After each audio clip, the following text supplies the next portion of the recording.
to my channel. If you're new here, don't worry, so am I. My name is Rose and I make art inspired by my life, the places I go, the things I do, the people that are in it, or sometimes my cats. So let's get to the video.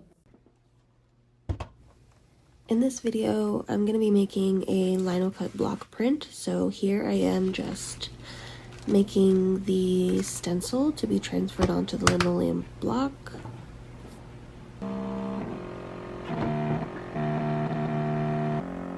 This is probably not the way that everyone does this, but for those of you that don't know, I am also a tattoo artist. I am not currently taking clients, but this is a little hack that I discovered in my process of learning how to make these block prints.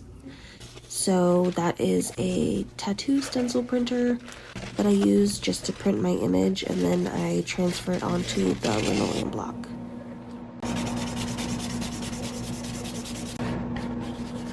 It is a little bit of a tricky process, but I've kind of figured out a way that works for me. It took a little bit of trial and error and a lot of messed up linoleum blocks, but we got there. You just have to be really careful not to put too much of the transfer solution, because if it's too goopy, then it'll just be a blurry image. So as you can see, I put a very little amount and the image came out perfectly clear. After I cut it out and let it dry, you also have to rinse it off, because if you don't rinse it off, it's going to be getting blue ink all over your hands while you're cutting it. So yeah, you don't want that. This is a couple days later, and it's time to start carving out the design. If you didn't watch a video that I posted a couple weeks ago, it kind of explains what inspired this piece. But basically, I took a picture of my cat while she was sleeping, and I'm obsessed with it. So I turned it into an art piece, and this is it. I like to start carving the basic outline first, and then go in and get out the negative space. So basically everything that you're cutting away is what you don't want to be printed, and everything that you leave behind becomes your print.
So this is, again, a couple days later. These pieces take a lot of time, so I try not to rush it or feel like I have to finish it all in one day. So this day I started by cutting down my paper down to size.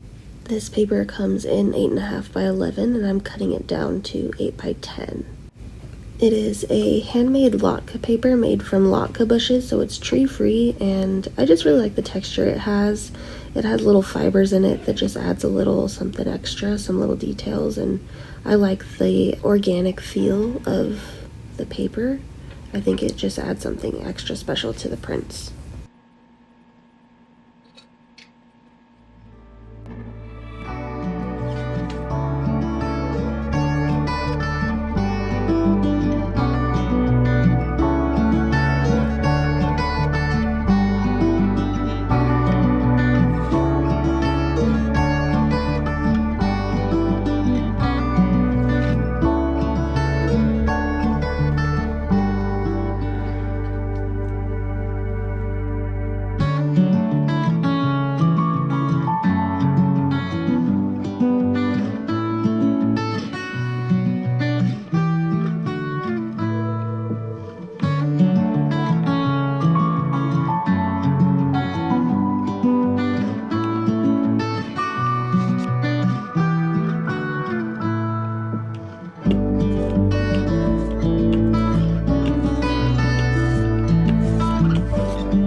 So this is the first print, and the first print is usually not very clear. You can see some areas where it's patchy, or in this case where some of the carved areas are showing up more than I would like them to be. So I'm going to go back in with my carving tool and carve away some little spots here and there just to perfect it a little bit and try again.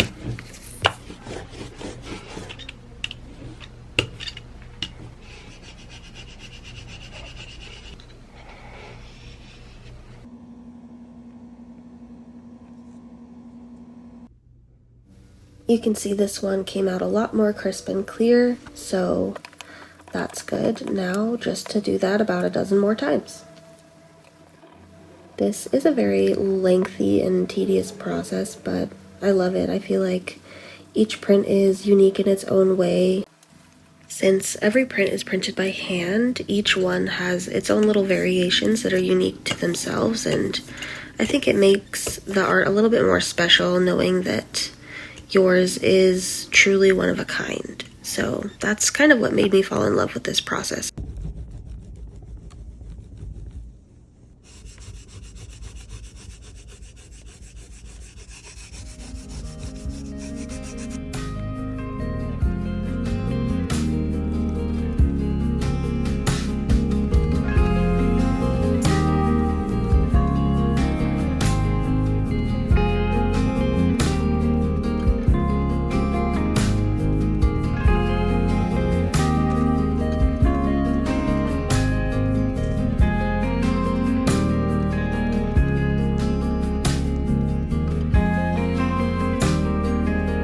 Well, that's it for this video. See you next time.